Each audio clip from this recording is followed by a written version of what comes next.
Salut les bouffeurs de billes, bienvenue dans l'antre. Salut.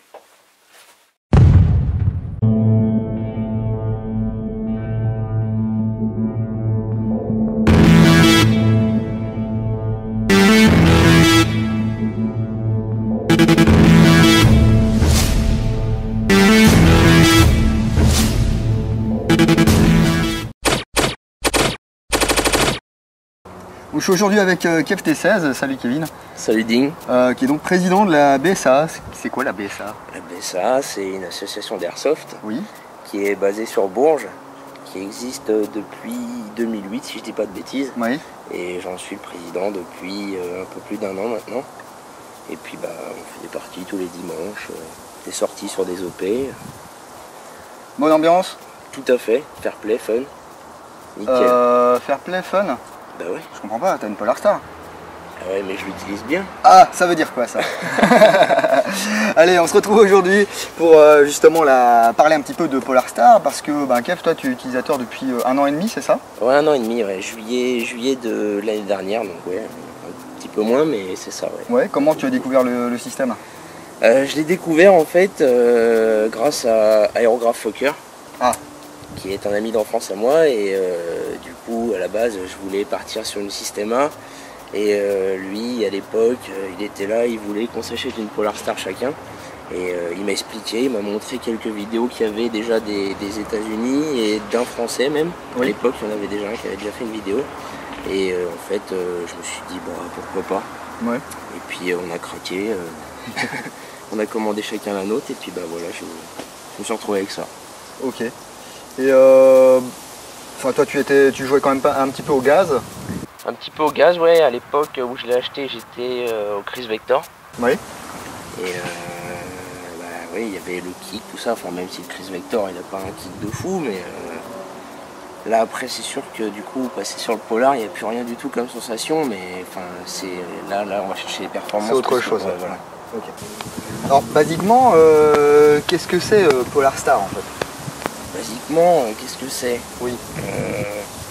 C'est, on va dire, une gearbox qui marche à air comprimé.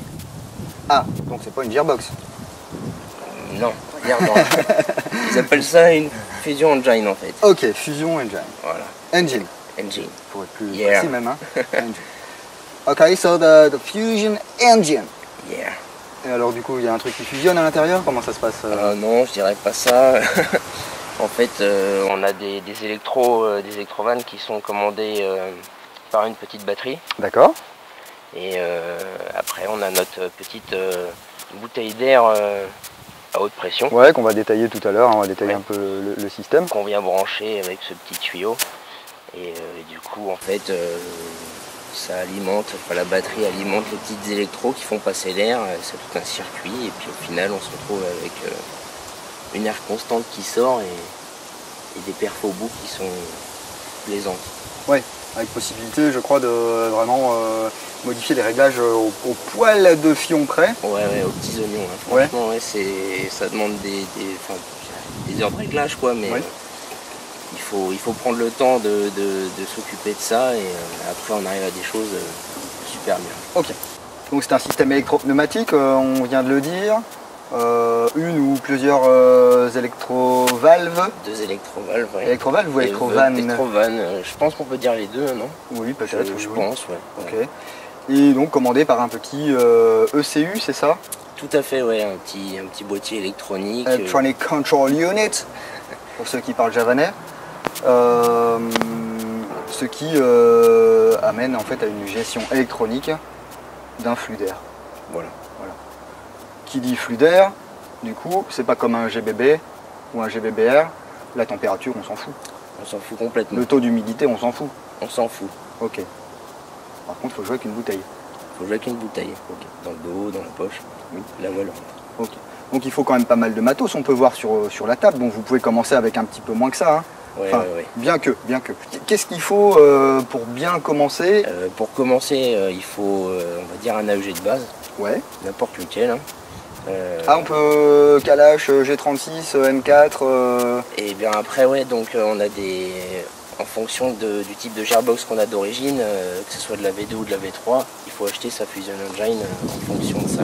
D'accord. Donc après, pour une M4 ou HK comme on a là, de la V2, ça passe crème. Ouais. Ça va bien. Pas de modif à faire au niveau du corps, au niveau... Non, là, rien du tout. T'enlèves ta gearbox, tu mets ton Fusion Engine et c'est prêt à jouer. Ok. On gagne du poids, tout, c'est nickel. Alors au niveau du prix?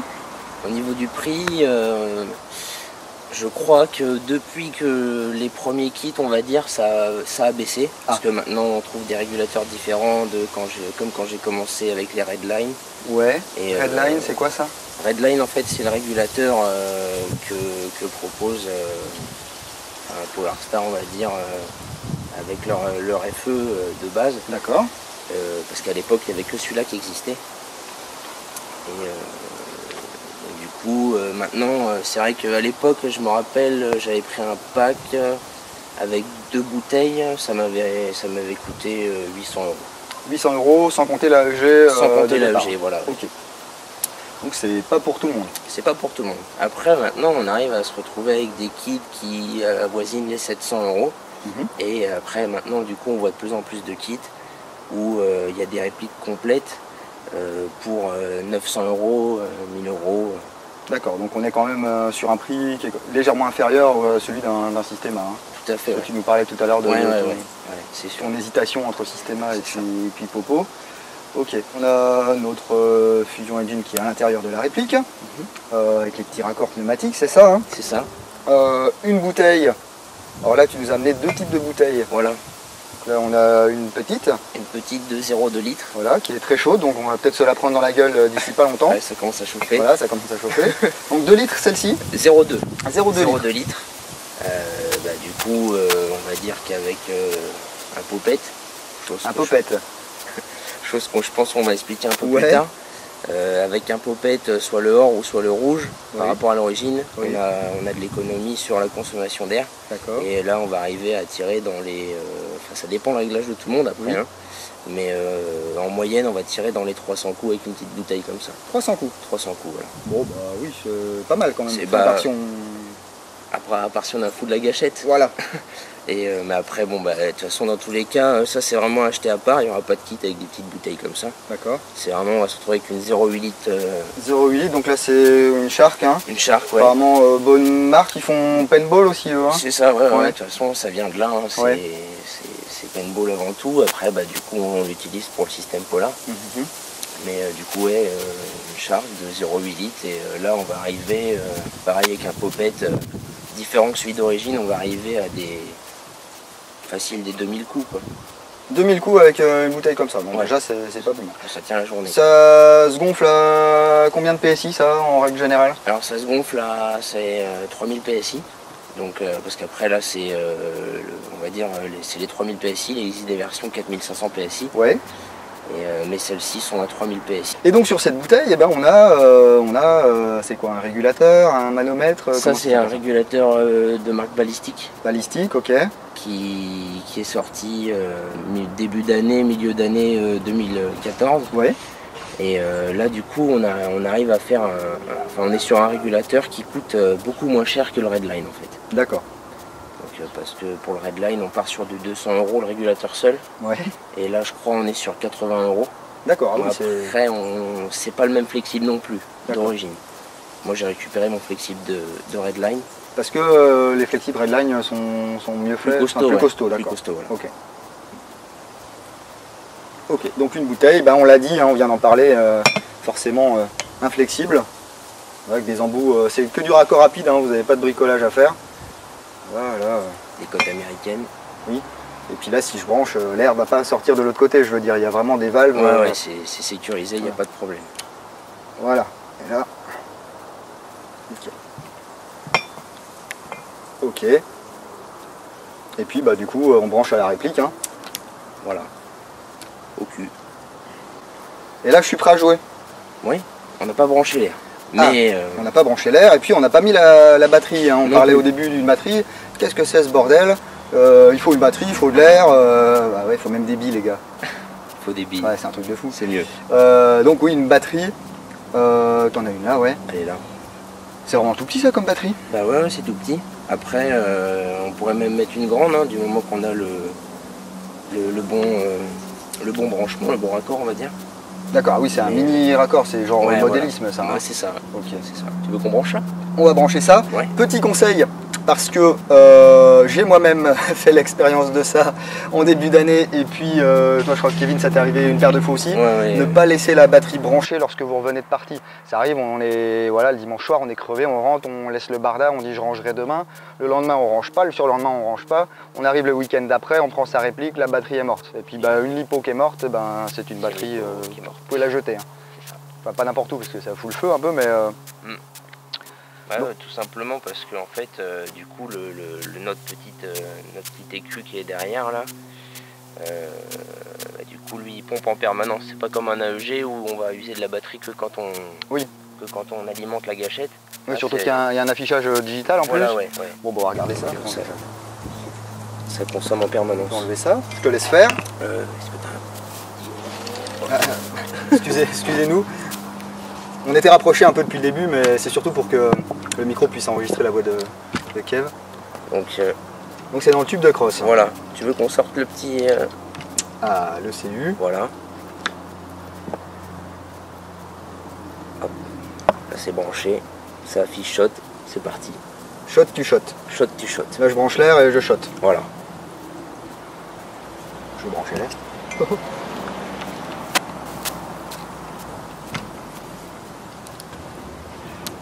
Il y a des billes là?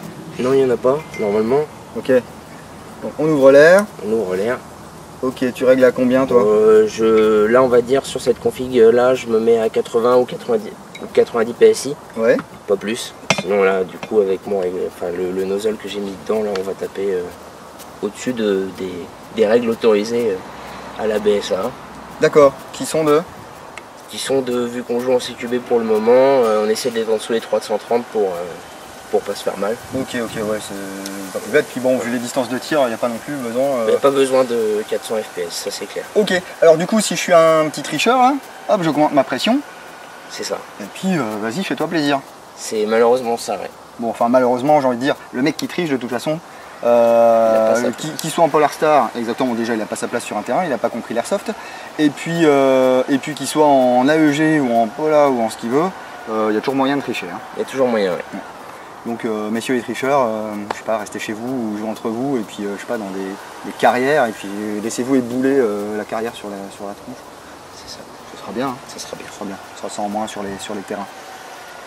Et donc là Donc là, c'est parti. J'espère qu'il n'y a pas de billes dedans, Guy. Et bah s'il y a une bille, non. ça tirera dans les oiseaux. Oui.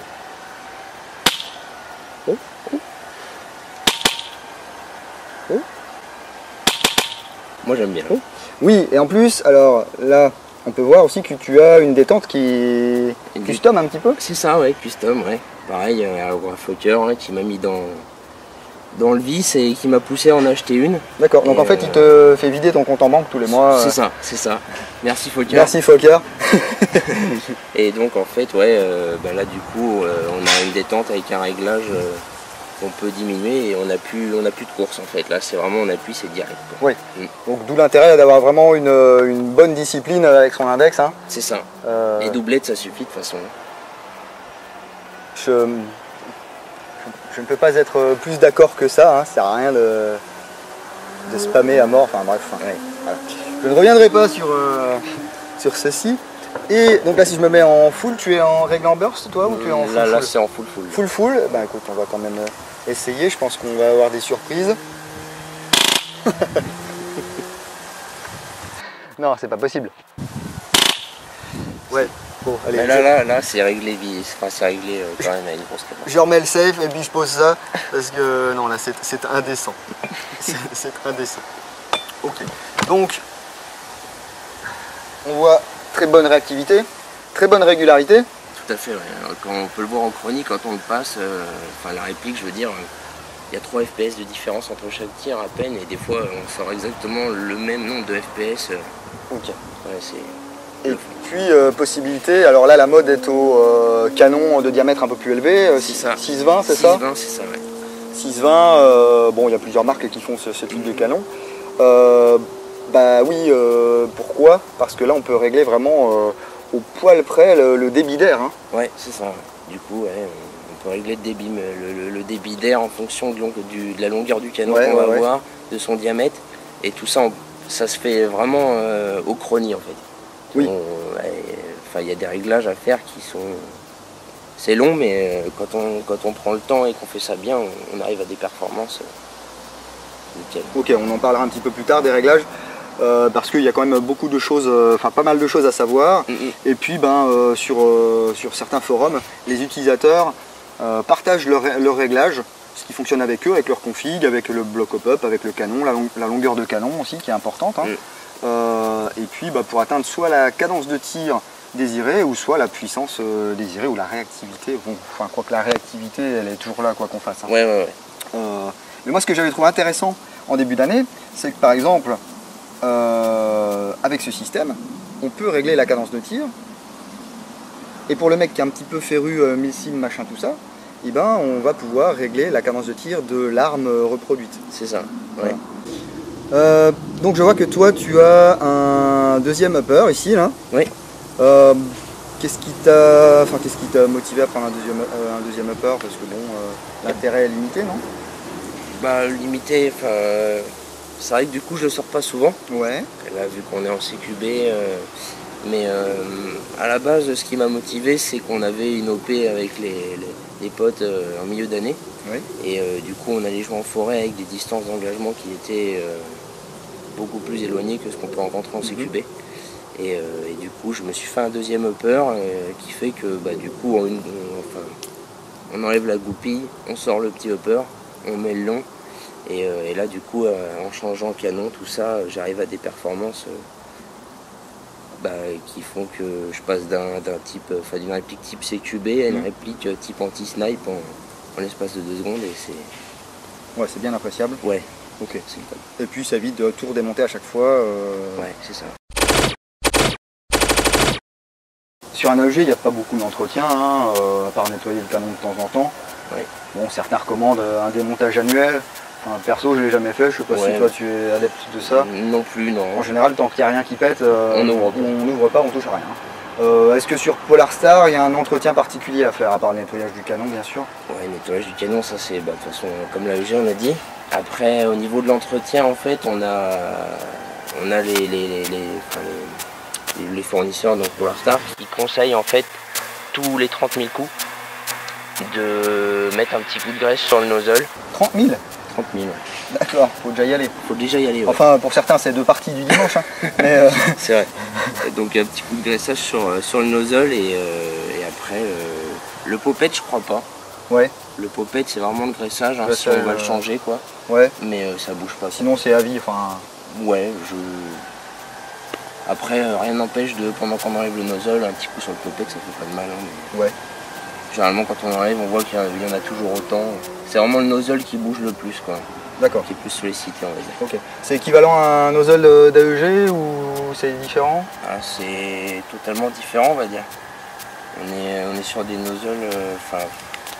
oui, au final, ils chambrent la bille pareil, quoi. Mais, ouais, mais c'est tout à fait différent. Ouais. Après, oui, c'est pas la même forme, pas la même taille, quoi. Je vois qu'ils ont des couleurs. Ils ont des couleurs. Donc pareil, les couleurs, c'est surtout pour ceux qui vont jouer avec le popette d'origine, même avec les autres popettes, hein, quand on change la couleur, en fait, on a plus ou moins un gain d'FPS, car en fait, si tu regardes bien, ils ont des petits trous qui sont de différents diamètres. Ah oui, donc ici, on voit bien la différence, je vous ferai voir, hein, ne vous inquiétez pas, différence de diamètre du trou. Ouais. Voilà, ce qui fait qu'on aura un débit de moins important, et du coup, ça va nous freiner les FPS, et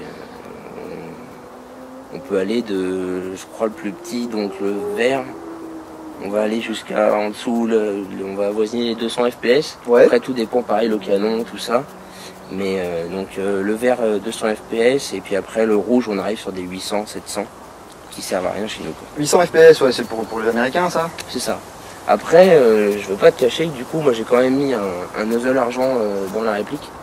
Oui. Parce qu'en fait, au fil du temps, les utilisateurs Polar ont vu que le fait de jouer avec un nozzle qui a un gros débit, on va être encore plus, tu as dit le mot tout à l'heure, régulier, oui. Voilà. Donc on va être plus régulier sur notre débit d'air. Okay. Et après en fait du coup là on joue sur après en changeant le popette et les PSI. Voilà. Okay. Et ça va permettre de faire encore moins de bruit même.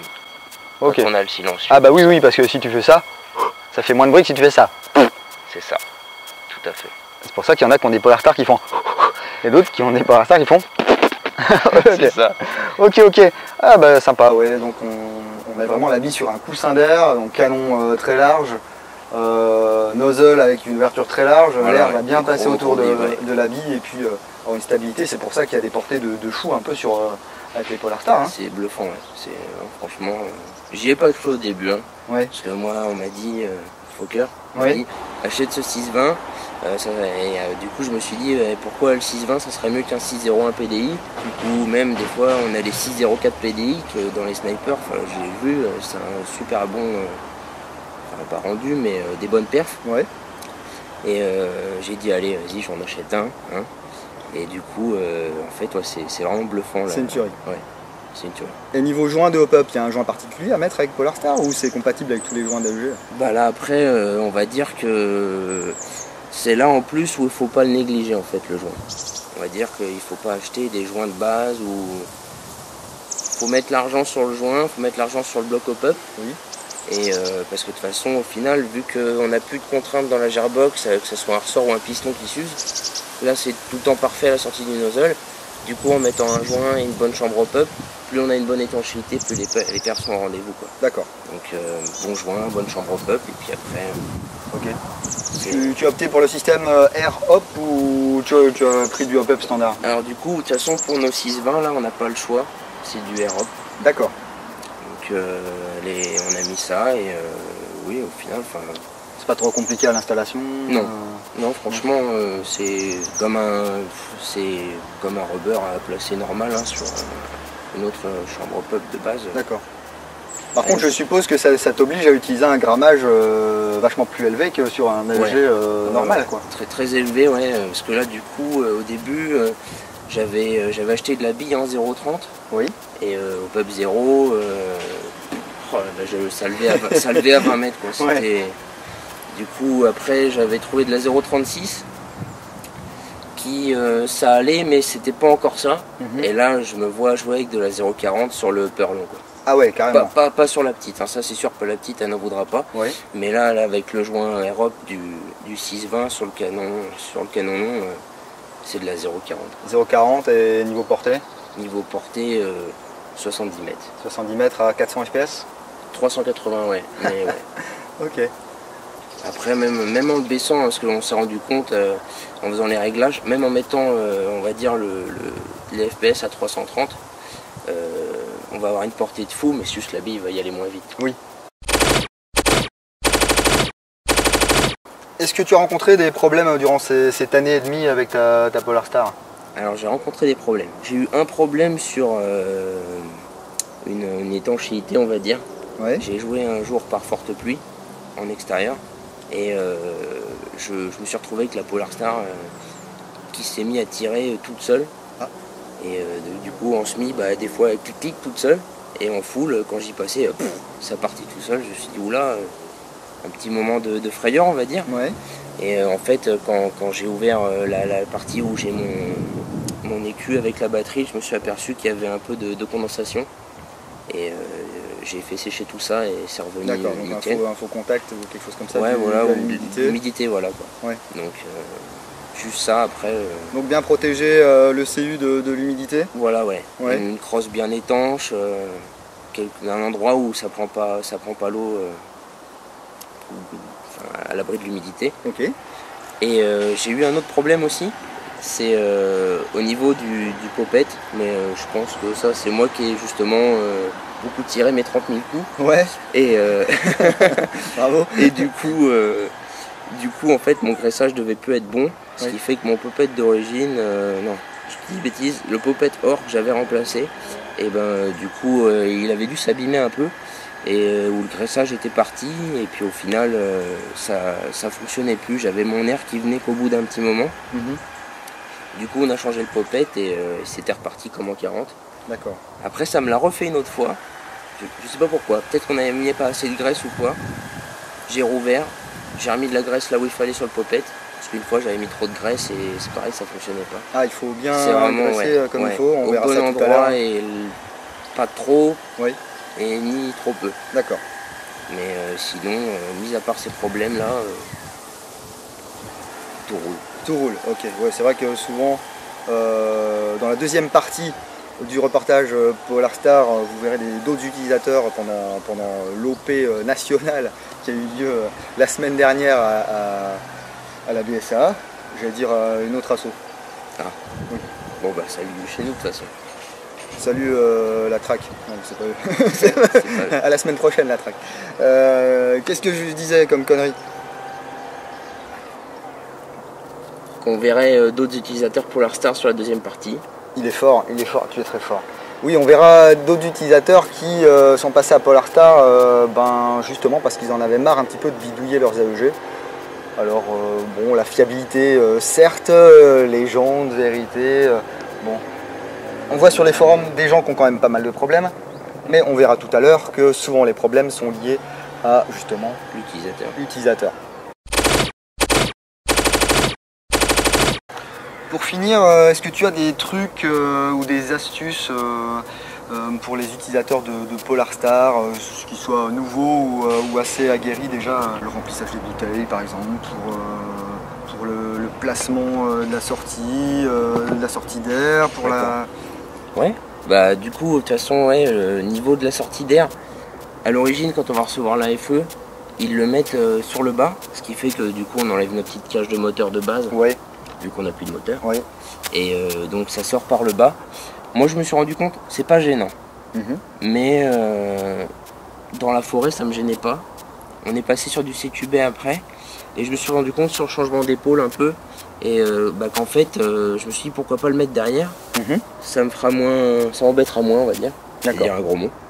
Excusez-moi. Tu peux dire des gros mots, on s'en fout. Et du coup, en fait, vraiment derrière, c'est là où je suis moins embêté, mais enfin, je le répète, j'étais pas embêté plus que ça sur la sortie vers le bas. Donc là, pour la sortie d'air vers le bas, ça coûte, je crois, 10 € le kit, 15 € le kit. Et faut pas se priver, parce que, déjà, je trouve que c'est plus esthétique. Oui, moi j'aime bien aussi ça. Bon, c'est pareil, ça me dérange pas plus que ça. Enfin, ce qui me dérange, c'est le système dans son entièreté. Bien que, pour avoir maintenant plusieurs fois joué en Polar Star, le coup de la bouteille dans le dos qui a un handicap, c'est un faux problème.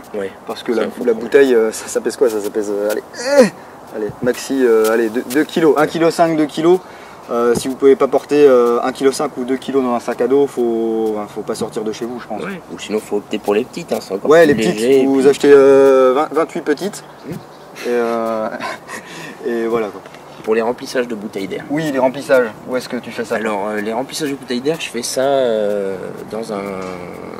chez un... Comment j'appelle ça? Je sais pas. Un monsieur qui organise des parties de paintball, quoi, donc un terrain de paintball en fait. Oui, voilà, d'accord, c'est un truc de fou quoi. Un truc de fou. Et en fait, du coup, parce qu'il n'y a qu'eux qui ont les compresseurs qui font qu'ils peuvent remplir les bouteilles. Parce que c'est vrai que sur les forums, on voit, oui, je travaille dans un garage, est-ce que mon compresseur, il gonfle mes pneus, est-ce que je vais pouvoir gonfler ma bouteille avec? Oui, c'est vrai que si votre compresseur il fait 12 ou 14 bars, faut oublier là. C'est pas la peine, c'est pas la peine du tout, ça gonflera rien du tout. Et du coup, il faut aller voir des spécialistes qui font du paintball, de n'importe quel terrain, les gens qui organisent des parties, il y a tout le temps, ils ont des compresseurs et du coup... soit moyennant argent, à la bouteille, à l'année, je sais pas comment ça se passe, mais bon, on arrive à s'arranger. D'accord. Et après, il y a aussi certains utilisateurs qui ont expliqué qu'ils ont trouvé les pompes à main. C'est les pompes à main pour remplir à la base les carabines à plomb, je crois, comprimées là. Et en fait, les gars arrivent à remplir leur bouteille, mais bon... Faut 15 jours. C'est ça. Parce que 3000 PSI à la pompe à main... après les mecs disent... Bon, à la fin, remarque, tu finis, t'as des bras, comme ça, mais... Après le dos, il dit moins ça, mais... non, il faut 15 minutes à peu près, une demi-heure, je crois, les mecs qui mettent. Mais bon, Une demi-heure pour gonfler une bouteille? Ouais, je crois que c'est ce qu'ils disent, en tout. Je sais pas combien de pauses ils prennent, mais... Ok, donc maintenant on va retourner un petit peu dans l'antre et puis on va vous montrer un petit peu les différents composants un peu plus en détail. Hein. Tout à fait. Parce que, on va boire un coup déjà avant nous. Donc vous aussi chez vous allez profiter de la pub. Il y a de la pub? Ouais, il y a sûrement de la pub. Il y a toujours de la pub sur YouTube. Donc, mais cliquez sur les pubs, ça fait des sous. Ouais, c'est ça. On peut s'acheter un sandwich après. Ouais. Oui. Au bout d'un an environ, tu peux t'acheter un sandwich avec la monétisation. Ça va venir, ça va venir. Ouais, c'est mieux que rien. Ouais, mais, parce que bon, un sandwich quand même. C'est un sandwich, c'est pas négligeable. 3,60 €, hein, pour la crudité.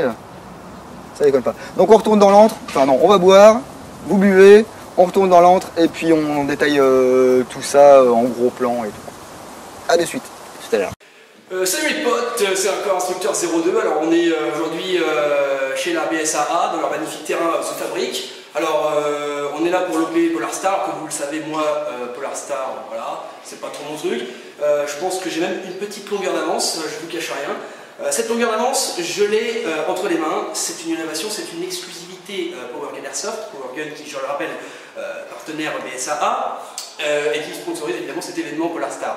Alors, cette nouveauté, je vous invite à la découvrir très prochainement dans une review splendide, comme d'habitude, une review PowerGun, qui est en cours de production actuellement, dans laquelle je présenterai évidemment toutes les fonctionnalités de ce nouveau système que j'appelle à peu près électro-respiratoire ou respiro-pneumatique.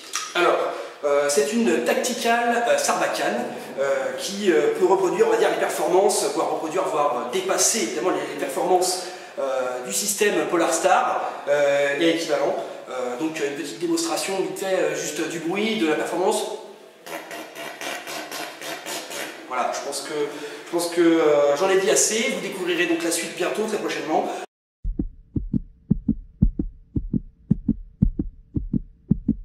Ok, alors on a fait un petit démontage, tu as sorti la Fusion Engine. Je dirais moi même un Fusion Engine, parce que Engine c'est moteur, hein, après tout c'est masculin. Bon après, un AK, une AK, un M4, une M4, bon c'est toujours délicat, hein, le masculin, le féminin, on s'en fout. C'est beau. C'est beau, hein? Oui. Ah, celle-là, elle a vieilli un petit peu, mais c'est beau. Ouais, donc là, c'est celle d'origine, elle a 1 an et demi, celle-là. Elle a 1 an et demi, celle-là. Ok, ouais. Donc ça ne bouge pas. Hein, non, ça va. Ok. Donc, Fusion Engine, le petit ECU, là. Tout à fait. Et puis, bah, ton raccord qui sort ici, c'est... Ouais, c'est light, hein, donc bah, il y a... Je crois, si je te dis pas de bêtises, qu'on avait pesé, quand on avait reçu les premières, je crois une Gearbox normale, on avait quoi, je sais plus, 800, quelque chose comme ça, non? 800 grammes? Ouais, je crois. Ouais, ça m'étonnera même pas, ouais. Et là, ça faisait la moitié, quoi, 400, quelque chose comme ça. Ok. Bon, déjà, gain de poids, pas de moteur, pas d'engrenage à l'intérieur, hein, donc ce n'est pas une gearbox. Rien de tout ça. Et puis, bah, démontage, remontage très facile, on verra ça tout à l'heure.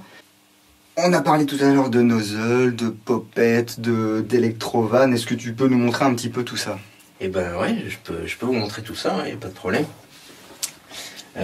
Du coup là, on va dire extérieurement, pour le moment on voit que le nozzle, qui lui en fait est totalement libre, quoi. Ok. Ah, il est monté sur ressort, lui. Ouais, voilà, il a un ressort en fait qui le fait revenir dans sa position initiale. D'accord. Après on voit ici, là on a les vis et les tuyaux d'air. Hop. Donc l'air pour le nozzle, l'air pour le popette derrière. Ok. Au pire on peut enlever la plaque, hein, pour mieux voir ces petits tuyaux. Allez, tout ça. Enlevage de plaque. Allez. Plaque, hein. J'aime bien quand c'est pas moi qui bosse. C'est un peu lent, soit. Merci, je te remercie. De rien, de rien. C'est gratuit aujourd'hui.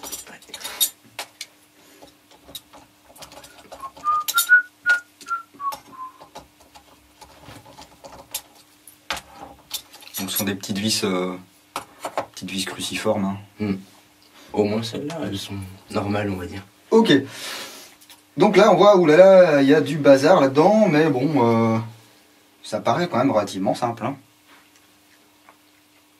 Donc ici, tu nous as dit, il y a l'air pour... Nozzle.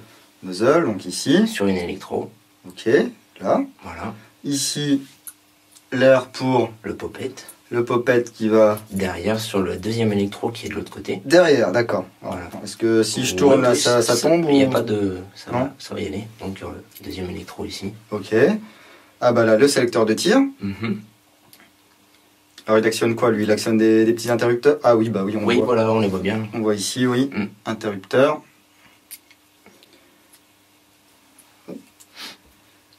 Le contacteur de détente ici à l'intérieur. On voit bien. Hein.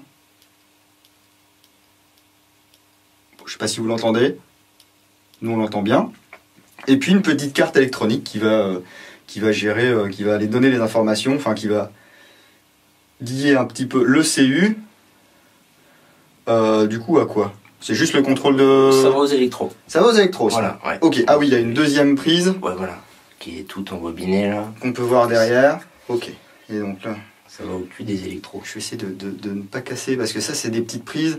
C'est vraiment très, très fragile. Alors, il y a des gens qui font... D'ailleurs, je crois que je te l'avais fait, moi, de l'autre côté. Oui, je crois que du coup, j'ai changé depuis encore. Oui, t'as changé oui. Qui mettent un petit peu de colle. Colle, soit pistolet à colle. Pistolet à colle, c'est mieux. Ouais, ou soit de la colle... je sais plus comment ça s'appelle. Colle à la con, là, qui durcit, là. De la colle. La colle. Mets de la colle pour pas que les fils justement se défassent des petits connecteurs. Je pense une colle pas trop abrasive non plus, quoi. Non, bah c'est de la colle. Ouais, bah moi j'ai mis du nickel vis. Parce qu'en fait ça durcit, ça fait blanc et ça colle bien. Et ici on voit donc ton kit qui permet de faire un angle droit et de ressortir un coude. Ton tuyau à l'arrière. Ok, parce que normalement sinon ça passe. Ici, par défaut. On n'a aucun coude et c'est le tuyau directement au-dessus. Donc voilà pour cette Fusion Engine. Le CU ici. Et puis donc à l'intérieur là tu vas avoir ton nozzle et puis ce que tu appelais tout à l'heure le popette. Popette flow. Enfin low flow popette. Low flow popette. Ouais, je crois. C'est marrant, regarde, marqué. T'as vu? C'est beau. Ah, low oui. flow popette. Low flow popette assembly. Je peux l'enlever de son emballage hein? Tu peux. Alors je vois que tu as deux couleurs différentes, ça correspond à quoi? Il y en a même trois, parce qu'on va le voir après, celui qui est monté dedans c'est un rouge. Donc là on a le noir, origine. Ok. Que j'ai dégraissé là, du coup il n'y a plus un pet de graisse dessus. Donc l'origine. Après on a le or. Et là on les voit pas. Après on peut s'amuser à les ouvrir hein, si tu veux. Parce que c'est une différence de diamètre aussi à l'intérieur? En fait voilà, ouais, ça fait comme un petit piston. On a le cylindre là qui va et vient dessus. Oui. Et à l'intérieur on a des trous plus ou moins gros selon la couleur en fait. Un peu comme les nozzles quoi. D'accord. Et donc ça va te permettre de jouer avec une pression inférieure à la pression normale quoi. Pour des performances égales. Voilà. Ok. Et une économie d'air au niveau de la console. Alors du coup ça se met où ça? C'est à ce niveau-là, à ce niveau-là? Attends, c'est ici. C'est ici, d'accord. Vraiment là dans cette partie-là. Ok.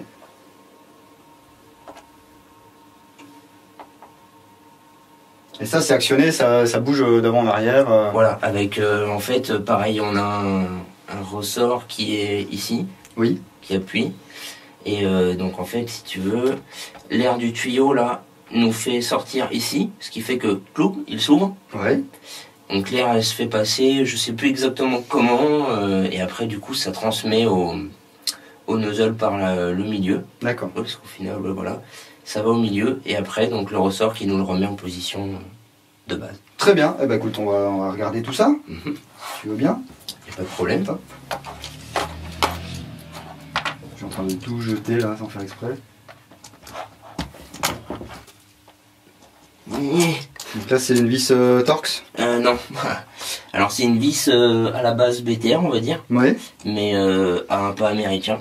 Donc nous on utilise de la Torx et ça va très bien. D'accord, de toute façon c'est pas serré très fort hein. Surtout pas. D'accord. Ouais. Non, de toute façon ça sert à rien de serrer comme un bœuf. De toute façon c'est comme un FG ou quoi, hein. On serre pas trop fort, hein. Y a pas de contrainte. Ça sert normalement on va dire. Pas besoin d'y aller. Hop là. Donc là en fait là on a désassemblé notre partie. Ah.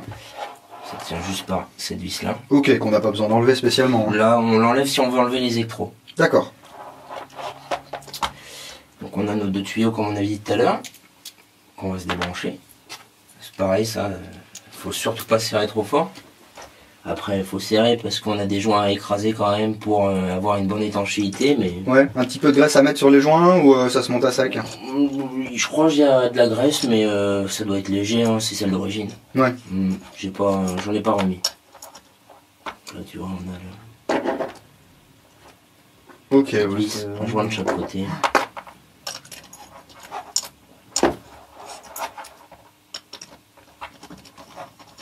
Oui, c'est vraiment pas serré très fort. Non. Bon, en même temps, il n'y a pas des pressions. Autant il y a une grosse pression dans votre bouteille, autant il n'y a pas non plus 50 bars qui vont passer dans vos tuyaux. Donc ça sert à rien de serrer comme une mule. Ouais. Je peine un peu, hein, tu m'excuses. Pendant ce temps-là, moi je bois un peu. Ouais. Parce qu'en fait, c'est pas le bon tournevis de tous les jours. Sinon j'en ai, hein, tu sais. Ouais, t'en as un?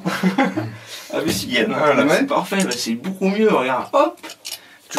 Toujours utiliser l'outil adapté. Hein. Merci Ding de donc marteau, burin, tout le temps. Les outils du bon quand même. Donc là on a désassemblé nos deux entrées d'air. Ouais. Faites attention à pas perdre les joints. Hein. Normalement ça reste dessus, il n'y a pas besoin de... Faites attention de pas les perdre quoi. Parce que si on les perd, après il faut racheter un petit kit qui je crois ne se fait plus en plus. Parce que il est plus trouvable dans les shops en France. D'accord. C'est embêtant ça. C'est embêtant, ouais. Donc après on a toujours la possibilité de commander des joints à la demande sur le net, mais après il faut être équipé d'un pied à queue, tout ça quoi. Ok. Donc on va désassembler tout le bloc. Ok. Donc parce que soit on désassemble juste celui-ci et on n'aura que le nozzle, soit là on aura là les deux ensemble et on va sortir avec le popette. Ok, donc ça c'est vraiment pas serré non plus. Ah non, ouais. C'est bien, en fait c'est même pas serré parce que je sais pas si on va faire attention à ça, mais en fait faut que encore un peu.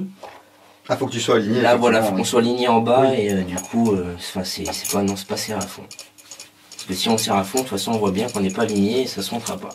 Donc là attention, il y a un ressort ici qu'il faudra bien remettre. Donc c'est le ressort qui est au cul du popette. Popette, voilà, c'est ça. Donc là on fera bien attention, je sais pas si tu veux prendre, il n'y a aucune graisse ici. De ce côté-là. Donc de ce côté-là, pas de graisse. Voilà, chose que moi j'avais blindée. Vas-y. Si je tire, normalement il vient ou pas? Non, il viendra pas. Ah d'accord. Mais là c'était vraiment pour montrer qu'il n'y avait pas de graisse. Et c'était ça mon erreur à moi, c'est que j'ai mis la graisse là en fait. Donc pas de graisse là.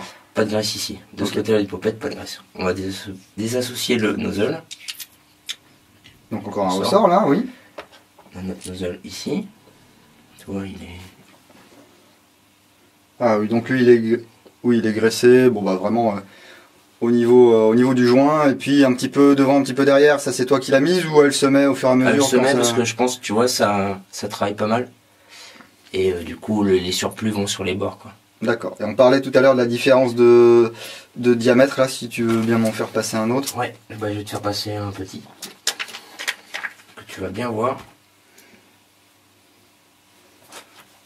Donc, voilà. Donc le argent, je crois celui-là il est donné pour taper, on va dire avec le popette d'origine 500 fps. Je sais pas si je vais pouvoir mettre les deux en même temps, si ça serait bien que ça fasse le point sur le bon truc. Voilà, on voit quand même bien la différence de diamètre.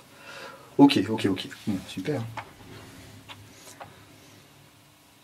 Bah, tu vois, il est un petit peu sale depuis, donc là, ici, là, je sais pas si tu vois. Ouais. Donc après, voilà, pour l'utilisation, c'est pas bien grave, mais quand on le démonte, on retire un peu le caca. Le caca. Puis c'est reparti. Donc hop, on va se mettre le ressort de côté. Et donc là, je vais te demander une petite aiguille pour que je procède à mon astuce. Une aiguille. Parce qu'en fait, avant, là, si tu vois, on a un joint tout autour, là. Ouais. Et à mes premiers popettes que j'ai démontés, si tu veux, j'y allais au tournevis. Oui, ce qui est jamais top, ni pour le popette, ni pour le joint. Bah après, ça l'abîme pas, mais ça lui fait des marques. Ouais. Donc là, avec la petite aiguille, en fait, elle est petite. Hein. Ah, tu vois, bah, excuse-moi, j'en ai des plus grosses. C'est bon. Impeccable. Tu vois, je viens juste, ouais. je viens juste la pointer dessus, de façon à ce que ça accroche, et hop, je lève, et du coup, ok, ça vient, on n'abîme pas le joint, parce que de toute façon, on traverse pas le joint complètement, ça sert à rien, oui. Avec l'aiguille. Et donc là, on a notre popette. C'est beau. C'est beau. C'est beau. Donc tu vois, il y a un peu de graisse, mais comme je te dis, pas beaucoup. Hein. Ok, donc le graissage va surtout s'effectuer juste au niveau du joint théorique là. Et puis c'est tout. Hein. C'est tout. Ouais, un peu au fond, vraiment au fond si vous voulez, mais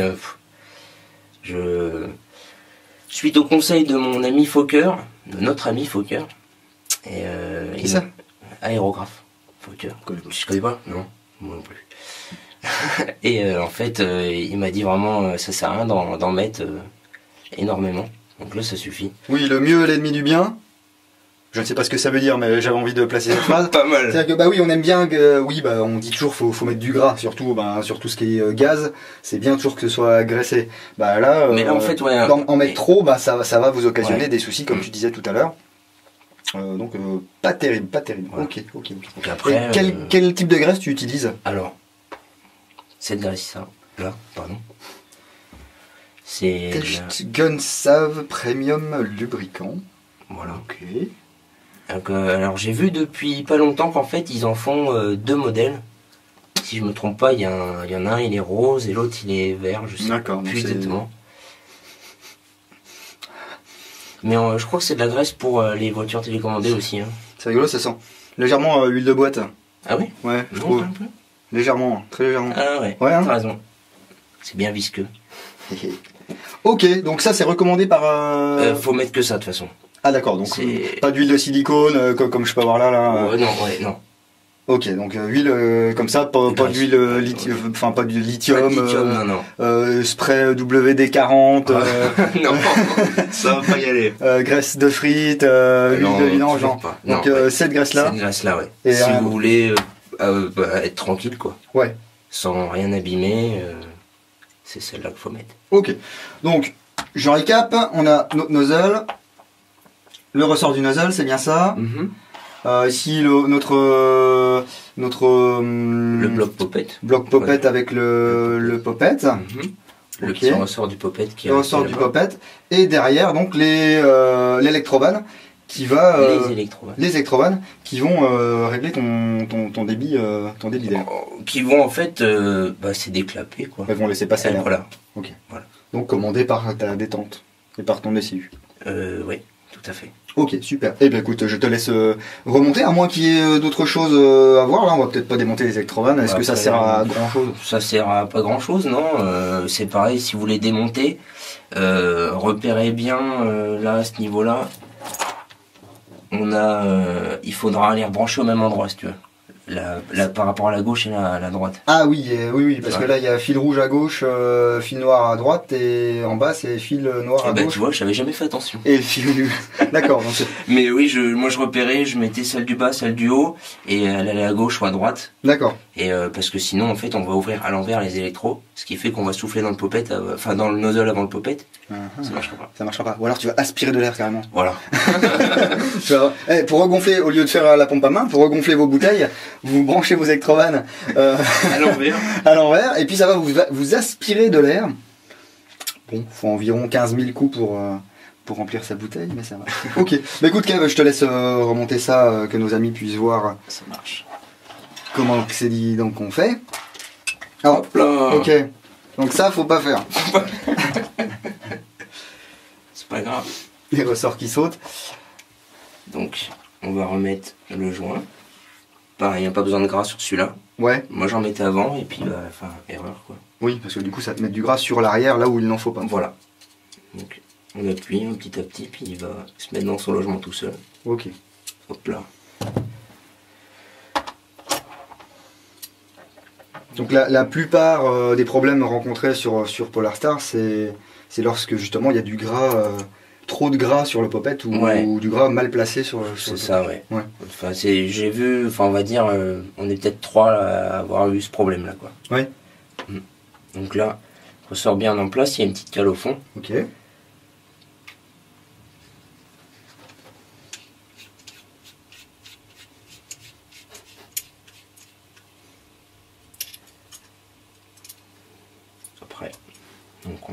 ressort du nozzle. Notre nozzle. On va y mettre un peu de graisse, tiens. Ouais, tu veux un chiffon pour nettoyer un peu? Je prends un petit mouchoir là? Si tu veux, oui, j'avais pas vu qu'il y avait ça. Un petit mouchoir McDo, non?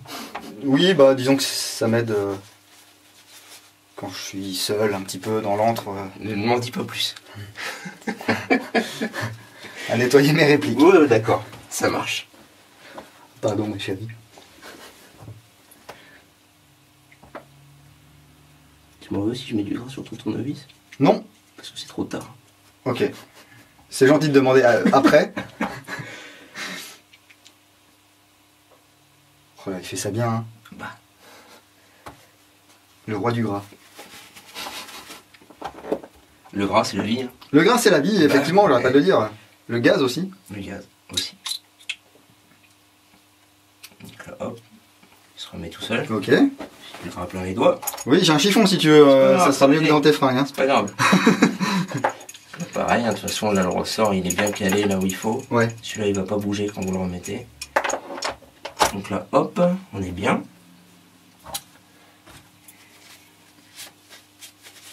Parce que moi, j'ai sali là. Vas-y. Pourri tout. Hein. Je salis l'encre. Ouais. C'est bien d'inviter des gens.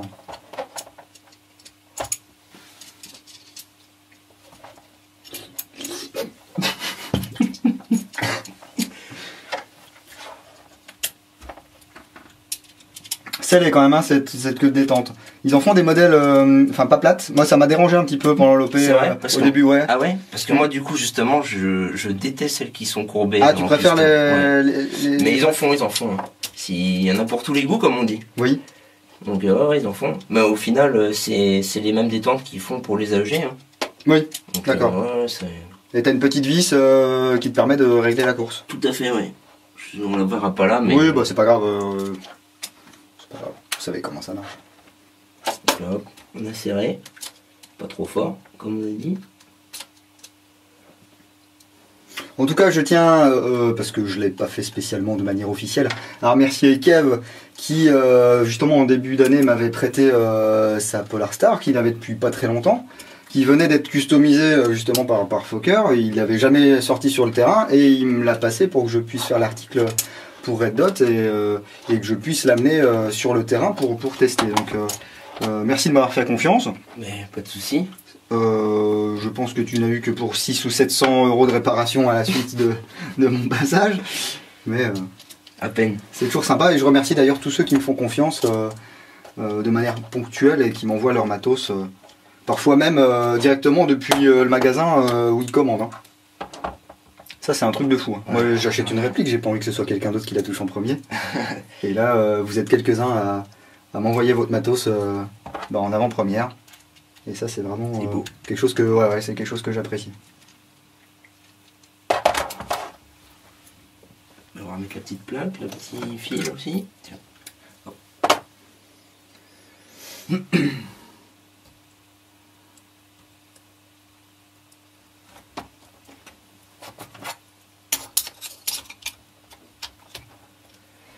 Pareil, c'est une petite plaque, hein, ça sert à rien de serrer fort. Oui.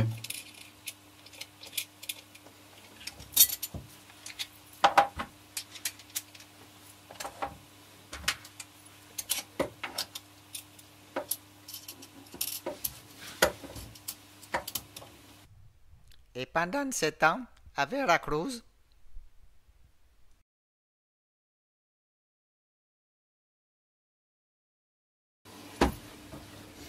donc voilà, c'est remonté, c'est fastoche. Voilà. Eh bien, je vais te laisser remettre ça dans le corps, comme ça. Est-ce que tu veux qu'on l'actionne pendant qu'elle est... Ah bah si tu veux, oui, avec plaisir. Donc là, j'en profite pour montrer un petit peu le CU. Ah, il a un peu vécu. Ouais, mais bon, ça fonctionne. Oui. Faut vraiment faire attention à ces connectiques là. Alors il y a un détrompeur. C'est vite de se détromper. La batterie.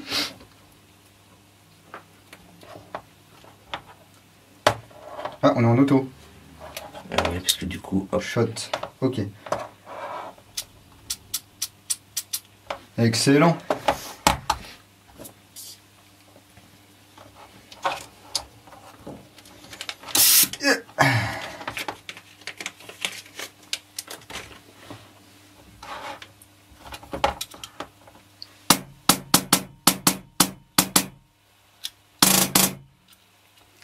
C'est beau. C'est beau, c'est beau. Ok. Bon bah super, puis là ça coulisse bien, on voit que ça marche. Parfait. C'est parfait.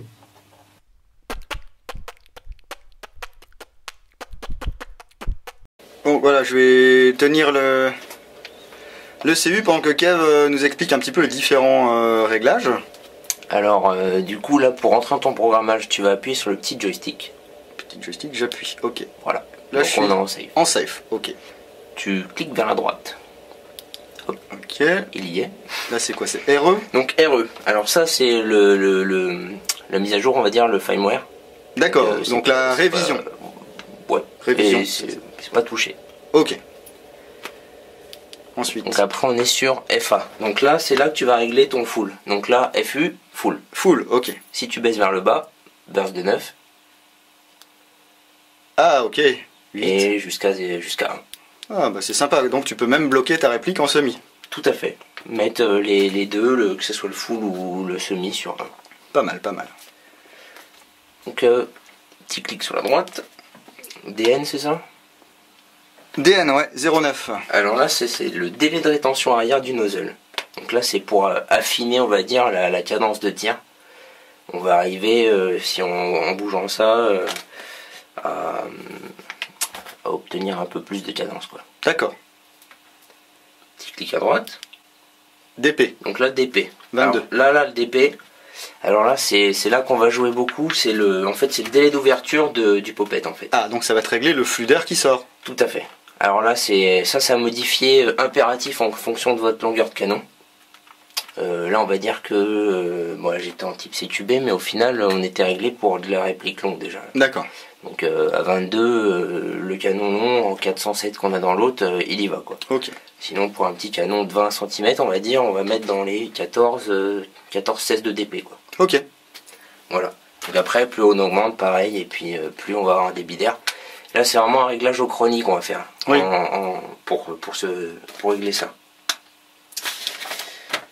Donc, ensuite j'ai RF. Donc, alors là c'est les cadences de tir encore. Ouais,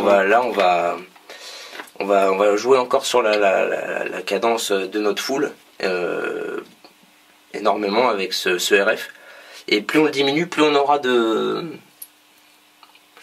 activité, mais de cadence quoi. voilà. Ouais. Voilà, merci. Donc et pas à mettre en dessous de 3 parce qu'en fait en dialoguant avec les mecs de chez Polarstar sur Facebook ou quoi, ils expliquent qu'en dessous de 3 ça sert plus à rien parce que du coup notre nozzle il a plus le temps, enfin le popette il aura plus le temps de faire son cycle. Ouais. Et puis il faut des superchargeurs aussi avec des ressorts. Ouais voilà ouais. Après ouais. Mais en dessous de 3 de toute façon ça sert à rien parce que ça marchera pas. Okay. Et ensuite j'ai DR17. Alors ça c'est le délai de rétention en avant du nozzle. Donc là on va régler le délai de temps d'ouverture. D'accord. Voilà. Ensuite tu as CB. Non j'ai DB. DB pardon. Délai entre chaque tir sur celui-là. 0,0. Voilà. De toute façon pas besoin de toucher celui-là apparemment. C'est marqué sur ma petite feuille. Ok. Ok. Pas besoin de toucher. Donc et là, ensuite j'ai CB on. Carte bleue. Ça c'est le chambrage non c'est ça? Ouais voilà. Si je me souviens bien. Voilà c'est ça. Donc chambrage quand il est en on en fait on va avoir notre flux d'air qui va sortir avant que le nozzle fasse son cycle. Ok. S'il est en off ça fait comme un AEG normal. Donc le nozzle chambre une bille et ensuite il seulement chambre et après ça sort. Là vraiment ça va, on va dire qu'au premier coup il n'y aura pas de bille qui sort. Sur notre chargeur quand on le met plein, quand on avait la chambre vide. Et du coup donc ça chambre une bille et après ça la souffle. D'accord. Un peu plus de réactivité quoi au final. Et ensuite j'ai RSOF. Et off. Alors off. Ouais, il est sur off. Alors ça c'est pour inverser le SMI du full. Pourquoi?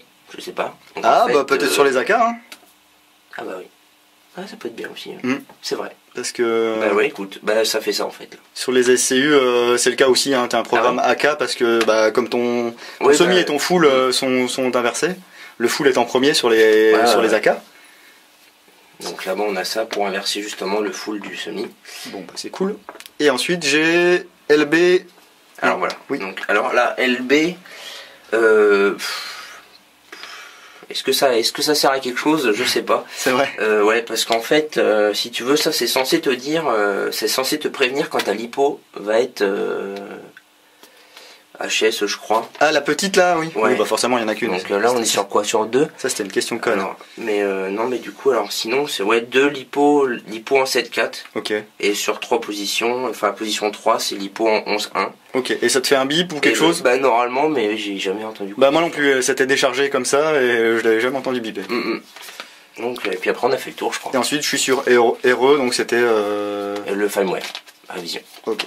Et donc là, si je vais en haut, c'est en haut, c'est ça ou en bas qu'il faut? Tu rappuies. Ah, je rappuie. Et là, je suis sur Shot. Shot. Très bien.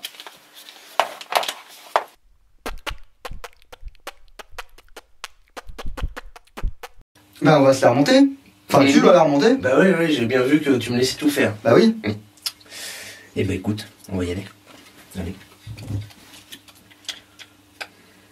Tu es chronométré, hein. Ouais, pas de stress, mais... Ouais, mais si, non, si tu me dis un chrono, tout ça, je vais être... la goutte et tout. Mon Dieu, mais c'est d'une facilité déconcertante. Ça se fait bien, ça se fait bien.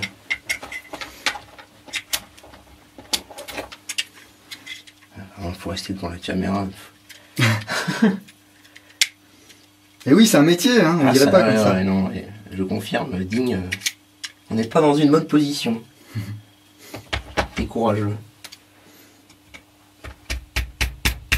Faudrait que je me fabrique un support qui descend du plafond ou quelque chose comme ça.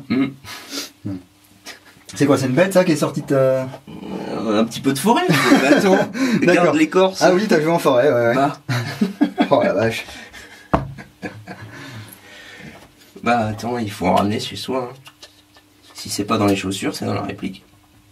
Par contre, je constate avec plaisir que le camo il tient là, disons. Ben ouais. Même Thomas il en est très content et bah ça fait plaisir de voir que ça tient comme ça quoi. Ouais. Ah oui. Thomas qui est foquer hein, du coup.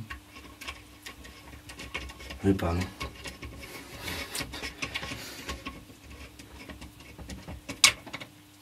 Plus qu'à faire peindre le grand hopper au final. Et puis... Oh non.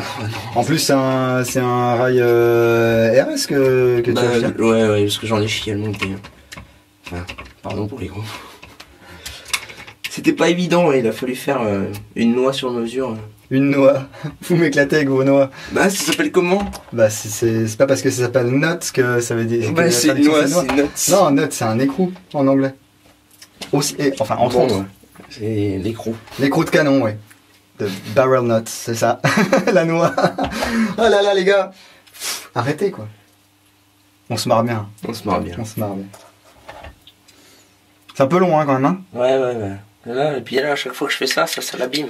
T'as vu, tu me fais abîmer mon camo. Ouais, je suis... vilain. Tu demanderas à Fokker, il te refera... Ouais, voilà. Il te refera un mini patch de Cryptek.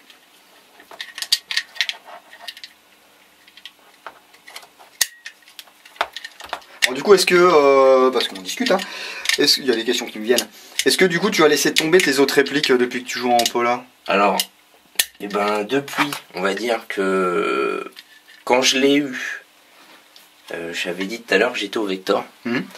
Et du coup, en fait, pour moyenner en même temps la Polar, j'avais dû revendre le Vector. Et donc du coup, j'avais plus de GBBR sur le moment. Il me semble que j'avais un AEG, mais au final, j'avais tout revendu. Vas-y, continue. Pardon. Je dirais pas, on peut pas faire deux choses en même temps. On est des hommes. C'est vrai. Du coup, ouais, j'avais tout revendu et puis après, c'est vrai que le manque de sensations, on va dire, de kick, tout ça, ça commence à manquer. Et puis un jour, toi, tu m'as chatouillé avec ce joli UMP. Avec l'UMP Humarex, ouais, enfin VLC. Et du coup, en fait, tu vois, j'ai craqué. Et, en fait, oui, c'est vrai que maintenant, je jongle. Je jongle. Et c'est vrai que là, ces derniers moments, au final, la Polar, elle reste pas mal à la maison. Mais non, après, c'est pas... On peut jongler encore, hein, c'est pas parce qu'on a ça qu'on doit se priver des autres plaisirs. Puis ça fait toujours plaisir de retrouver le petit UMP qui a du kick. Et... Enfin voilà quoi. UMP VFC, non je dis, parce qu'il y a beaucoup de gens qui ont critiqué cette UMP VFC. C'est vrai qu'en sortie de boîte, c'est par la réplique la plus fiable du monde. Mais bon, une fois qu'on a changé le joint, qu'on fait les réglages adéquats, t'as pas été spécialement embêté par le cooldown ou des trucs comme ça, hein? Non, non, vraiment, nickel. Après, j'ai pas joué par temps très très froid, mais après, pareil, je joue au propane, donc... Oui. Bah puis bon, c'est quand même un petit peu quand même déconseillé de jouer au gaz quand il fait très froid, malgré tout. Je suis pas dedans. Ah si, je suis dedans. Ah bah écoute. Pas de poil pourtant, mais... Ouais, t'es pas... Oh, bah... On va encore passer pour des barbares. Pas de finesse. Bon, ça sert à rien, ça leur met pas. C'est esthétique, oh. Et non, c'est dans l'autre sens que... Ouais, oui. Je sais même plus remonter ma réplique. Voilà. Ah, c'est le stress de la caméra. Oui. La chaleur des projecteurs. Ça, putain, mais... Les filles nues qui grattent à la porte. Oh, pardon. J'ai pilé le matériel. J'ai le droit d'en remettre ça? Ah bah écoute. Sinon ton moteur il sera pas bien calé. C'est vrai qu'au final, je me suis demandé là pour l'histoire qu'on disait tout à l'heure avec la pluie. Oui. Pourquoi ne pas mettre... Parce qu'au final, tu as vu, on a la place, vu qu'on a le tuyau là. Mettre la batterie là? Ouais. Bah ça serait pas bête. Parce que j'ai essayé, hein, ça rentre. Hein. Mais ouais. Ce qui m'embête, c'est de démonter ça à chaque fois. Oui. Parce que déjà que j'oublie d'enlever la batterie là. Alors là... Mais au final, c'est une bonne formule de la mettre là, je pense. Bah écoute, partant de pluie, à la limite... Ouais, c'est vrai. Faut prendre le temps et la mettre. C'est rigolo ça. C'est Jérôme The French qui fait ça. Les petits porte-clés comme ça, petit tressage momie là. D'accord. C'est pas mal. Au début je voulais le faire moi-même. Et en fait j'ai fait un gros nœud. J'ai jamais réussi à tresser quoi que ce soit. Donc il m'a gentiment envoyé cet exemplaire. Vous pouvez voir sur sa chaîne tous ces tutos de tressage. C'est fini. C'est ouais. J'ai été long, hein, je suis désolé. Hein, la pression, tout ça, le chronomètre. Moi je peux pas travailler dans des conditions pareilles. Bien voilà, cette première partie consacrée à Polar Star est terminée. Merci Kev d'être passé me voir et puis avec tout ton matos et puis nous avoir un petit peu éclairé sur ce sujet. Il y a beaucoup de joueurs qui se posent encore des questions sur Polar Star, même des joueurs qui sont déjà équipés Polar Star et qui ils se sont équipés parce qu'il y a aussi un effet de mode, hein, il faut se l'avouer. Surtout j'ai l'impression en Paris et sa région. Ouais. Il y a vraiment beaucoup de joueurs Polar Star là-bas. Testez, n'hésitez pas, hein, si vous avez des camarades de jeu qui ont le système, n'hésitez pas à leur demander de tester leur Polar. Ça donnera envie. Ça donnera envie ou ça donnera pas envie. Bon, moi je suis... Voilà. Je ne suis pas... Alors, parce qu'il y a vraiment des anti-Polar Star patentés. Moi je suis pas anti, je m'en fous. Ce qui m'intéresse surtout, c'est que les joueurs fassent pas n'importe quoi avec. Ouais, et puis c'est ça le principal, hein, parce que fun, fair play. À la base, l'airsoft, il n'y a pas spécialement de compétition. Ce serait dommage d'arriver à glisser plutôt vers l'esprit un petit peu compète, paint et tout qu'on peut. Je sais que je suis pas dans cette optique-là et j'espère que les autres non plus. Mais... Non, puis moi j'ai joué déjà plusieurs fois avec et contre toi avec cette peau-là et bon j'ai jamais pris plus d'une doublette. Bon ça va. Voilà, donc ça va. On se retrouvera dans une deuxième partie avec l'OP Polar Star organisé par Aerograph Fokker et Power Gun.